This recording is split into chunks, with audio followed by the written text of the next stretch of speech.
السلام علیکم ورحمۃ اللہ وبرکاتہ۔ احمد راجہ ٹی وی میں سب کو خوش آمدید۔ شروع کرتے ہیں آج کا لیسن حدیث پاک صلی اللہ علیہ وسلم۔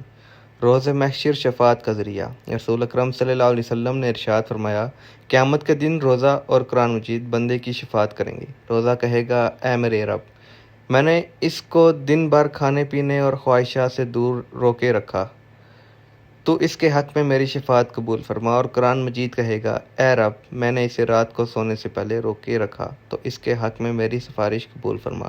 پس دونوں کی شفاعت قبول کر لی جائیں گی۔ ریپیٹ کرتا ہوں، رسول اللہ صلی اللہ علیہ وسلم نے ارشاد فرمایا، قیامت کے دن روزہ اور قرآن مجید بندے کی شفاعت کریں گے۔ روزہ کہے گا، اے میرے رب، میں نے اس کو دن بھر کھانے پینے اور خواہشات سے روکے رکھا، تو اس کے حق میں میری شفاعت قبول فرما۔ اور قرآن مجید کہے گا، اے رب، میں نے اسے رات کو سونے سے روکے رکھا، تو اس کے حق میں میری سفارش قبول فرما۔ پس دونوں کی شفاعت قبول کر لی جائیں گی۔